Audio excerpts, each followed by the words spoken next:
अक्सर अपनी बाणों के तीर से राज्य सरकार को घेरने वाले निशिकांत दुबे खुद जमीन खरीद के एक मामले में घिर गए हैं। देवघर के एक सामाजिक कार्यकर्ता ने निशिकांत पर करोड़ों की जमीन को कौड़ियों के भाव खरीदने का आरोप लगाया है। साथ ही कैश भुगतान पर भी सवाल खड़े किए गए हैं। लेकिन अब निशिकांत दुबे ने खुद इस पूरे मामले की जांच कराने की चुनौती देकर सियासत को गर्म कर दिया है।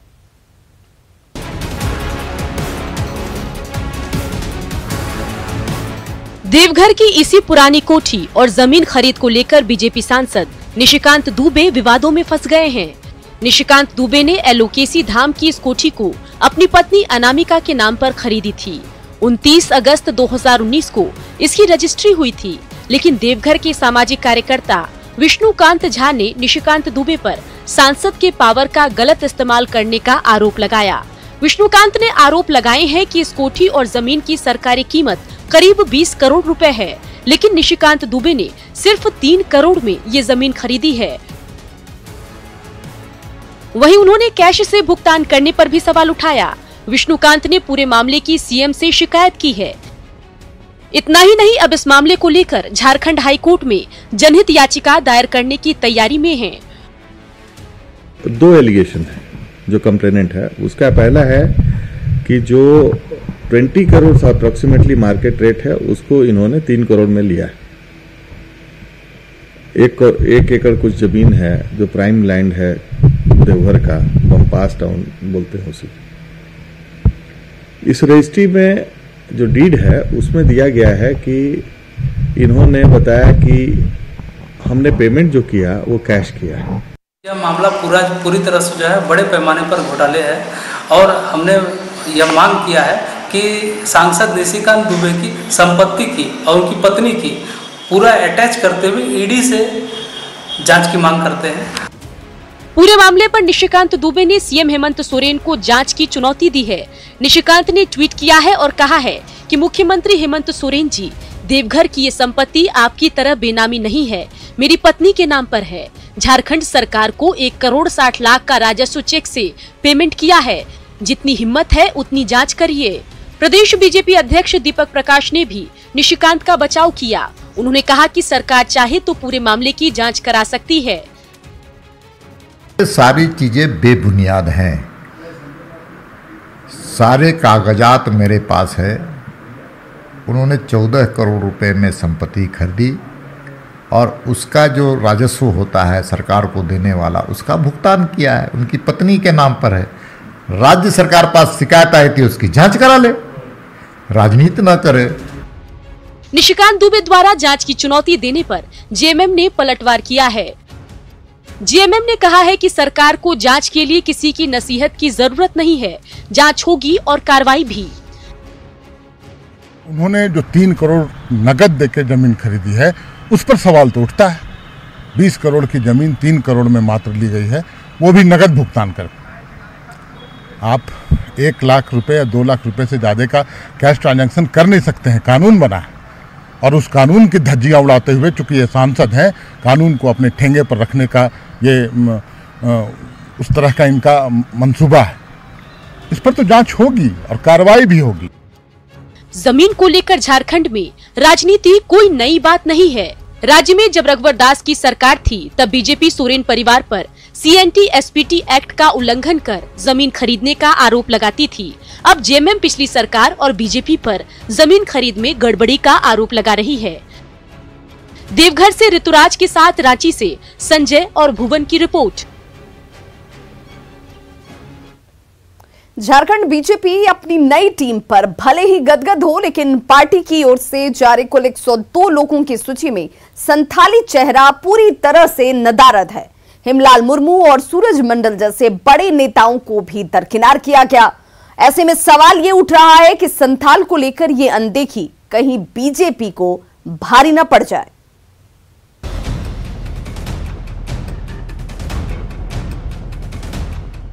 झारखंड बीजेपी की नई टीम जोश से भरी नजर आ रही है, लेकिन 102 लोगों की इस टीम से संथाली चेहरा पूरी तरह गायब नजर आ रहा है।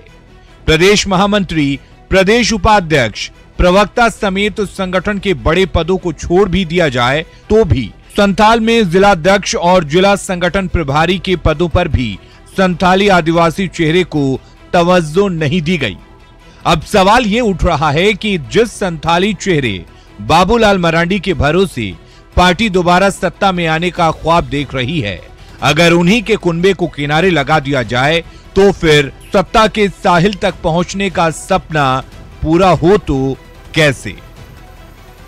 माननीय राज परिवार जी, विनोद शर्मा जी को प्रदेश का उपाध्यक्ष बनाया गया। जहां तक संथाली की बात आप कह रहे हैं, बाबूलाल मरांडी संथाली सबसे बड़ा चेहरा भारतीय जनता पार्टी में, उनको विधायक दल का नेता बनाया गया है। पार्टी के बड़े चेहरे हैं, बड़े नेता हैं और संथाल समाज में उनकी पैठ है और जरूरत पड़ने पर और वहां पर संथाली नेता उनको हम जोड़ेंगे। नई टीम में समीर उरांव, नीलकंठ सिंह मुंडा और गंगोत्री कुजूर जैसे जिन 7 आदिवासी चेहरों को जगह दी गई है, उनका नाता दक्षिण छोटा नागपुर से है। दरअसल संथाल में बीजेपी हमेशा से ही जेएमएम से 2 कदम पीछे ही रही है। हालिया विधानसभा चुनाव में भी पार्टी को मात खानी पड़ी। ऐसे में राज्य भर में संगठन को मजबूत करने का दावा बिना संथाल के कंधे के कैसे पूरा होगा। बीजेपी को अगर भविष्य में सत्ता की ओर कदम बढ़ाना है तो उसे संथाल को साथ लेकर चलना होगा, क्योंकि राजधानी में सत्ता का ताला संथाल की चाबी से ही खुलता है। संजय कुमार सिन्हा, न्यूज़ 18, रांची। तो कोरोना की वजह से महेंद्र सिंह धोनी आज देवड़ी मंदिर नहीं जा सके। दरअसल राज्य सरकार ने 31 जुलाई तक कोरोना बंदी कर दी है और इस वजह से राज्य के सभी मंदिर बंद हैं। धोनी हर साल अपने जन्मदिन के अवसर पर देवड़ी मंदिर जरूर पहुंचते हैं, पूजा अर्चना की जाती है उनकी तरफ से और इसके बाद उनके प्रशंसक केक काटते थे और लोगों के बीच मिठाई बांटी जाती थी। आज धोनी के प्रशंसक देवड़ी मंदिर पहुंचे जरूर, लेकिन मंदिर बंद होने की वजह से निराश होकर वापस लौट गए। लातेहार में सांसद प्रतिनिधि जयवर्धन सिंह की हत्या के खिलाफ लोगों में आक्रोश है। हत्याकांड के खिलाफ व्यवसायियों ने कल बाजार बंद रखी थी, वहीं आज स्थानीय लोगों ने थाने का घेराव किया। लोगों ने हत्याकांड की सीबीआई जांच और जयवर्धन सिंह के परिजनों को सुरक्षा देने की मांग की है। साथ ही लोगों ने इस मामले में हिरासत में लिए गए बेगुनाहों को छोड़ने की भी मांग की। पुलिस अधिकारियों ने जिनके खिलाफ कोई सबूत नहीं है और ऐसे लोगों के खिलाफ जिन्हें सबूत नहीं मिले, ऐसे लोगों को पुलिस हिरासत से छोड़ने का भरोसा जब पुलिस अधिकारियों की तरफ से मिला और उसके बाद ही लोग थाने से बाहर हटे। जयवर्धन के परिजनों को सुरक्षा मुहैया कराने का भी पुलिस ने भरोसा दिलाया।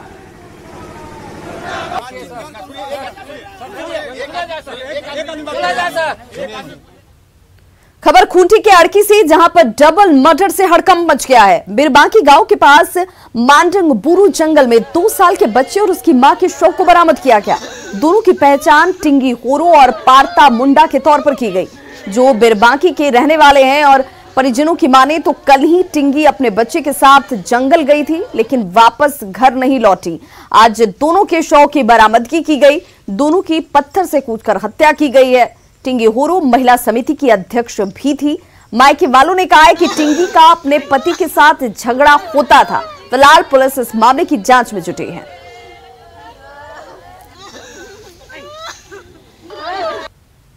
पूर्णतः पारिवारिक विवाद ही समझ में आ रहा है और अगर इस तरह की बातें सामने आएंगी उस पर ही हम लोग विशेष जानकारी दे पाएंगे। रिम्स में एक और कोरोना पॉजिटिव की मौत के बाद राज्य में कोरोना से मरने वालों की संख्या बढ़कर अब 21 हो गई है। कल शाम वेंटिलेटर पर चल रही कोरोना पॉजिटिव को धनबाद की जगह रिम्स भेजे जाने पर आश्चर्य जताते हुए रिम्स कोरोना टास्क फोर्स के संयोजक ने कहा है कि बेहद गंभीर स्थिति में corona positive RIMS Covid centre पहुंची थी और एम्बुलेंस से उतारते वक्त ही उसकी स्थिति बिगड़ गई और अब उसकी मौत हो चुकी है और अब मरने वालों की संख्या जो है वो बढ़कर 21 तक। मरीज है जो कि धनबाद से यहाँ पूर्व सूचना के आधार पर पहुंचा था, लेकिन उसकी स्थिति वहीं बहुत खराब थी। वहाँ वो ऑलरेडी वेंटिलेटर पर वो पेशेंट थी और हम लोग को बताया गया कि वेंटिलेटर से इसको ट्रांसफ़र किया जा रहा है रिम्स। थोड़ा सा आश्चर्य भी लगा कि जबकि धनबाद में कोविड सेंटर है, कोविड हॉस्पिटल है, तो रांची भेजने की ज़रूरत नहीं थी। ठीक है, चला आया यहाँ पेशेंट को हम लोगों ने रिसीव किया है। रिसीव करते साथ उसको बहुत बड़ा कार्डियक अरेस्ट हुआ है, उसको रिवाइव किया गया है फिर उसको वेंटिलेटर पर डालने पर आधे घंटे में उसकी मौत हुई है। यहाँ पर किसी तरह की नहीं हुई है, तो स्थिति ही उसकी बहुत खराब थी और लगभग वो मरणासन वहीं थी, वहाँ तभी उसको यहाँ भेजा गया। हजारीबाग की बात करें तो यहाँ पर एमसीएच में प्रसव के दौरान एक महिला ने 2 बच्चों को जन्म दिया, लेकिन कुछ ही देर बाद एक बच्चे और मां की मौत हो गई। परिजनों ने अस्पताल में जमकर इसे लेकर बवाल काटा। अस्पताल प्रशासन पर लापरवाही का आरोप भी लगाया गया है। परिजनों का ये कहना है कि मामले को रफा दफा करने के लिए डॉक्टरों ने गलत रिपोर्ट भी बनाई। वहीं मामले की जानकारी पर पुलिस मौके पर पहुंची और दोषी डॉक्टरों पर कार्रवाई की बात कह रही है।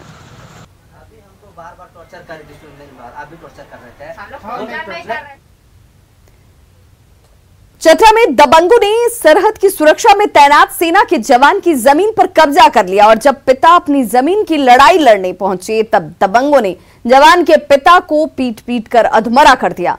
दरअसल ये मामला अभी कोर्ट में लंबित है, लेकिन दबंग जबरदस्ती जमीन पर कब्जा जमाए हुए हैं और खेती भी की जा रही है। सेना के जवान की मां का कहना है कि उनके बेटे देश की रक्षा करते हैं, लेकिन वे अपने घर में ही सुरक्षित नहीं हैं। थाना प्रभारी से भी जाके बोले कि सर इस तरह से मामला कितना दिन चलेगा सर है? जब आम जनता नहीं पुलिस तो पाकिस्तान में पाकिस्तानी को कैसे पुलिस संभाल रहे हैं, हमारे बच्चे संभाल रहे हैं।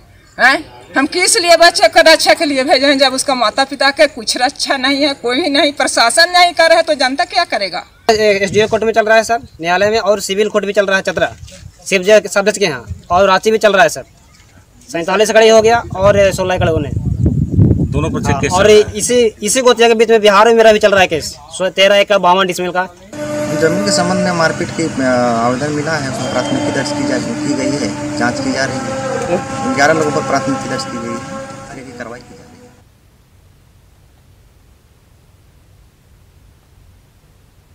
आवासीय विद्यालय प्रवेश परीक्षा का रिजल्ट आ चुका है। रांची में कल्याण मंत्री चंपई सोरेन ने रिजल्ट को जारी किया। आपको बता दें कि राज्य भर में 143 एकलव्य और आवासीय विद्यालय हैं और इसके लिए प्रवेश परीक्षा का आयोजन किया गया था। क्लास 6 से लेकर 8 में पढ़ाई करने के लिए 85,000 जो बच्चे हैं उन्होंने प्रवेश परीक्षा दी थी। वहीं मैट्रिक परीक्षार्थियों का भी इंतजार खत्म हो गया है। कल दोपहर 1 बजे मैट्रिक का रिजल्ट जारी किया जाएगा।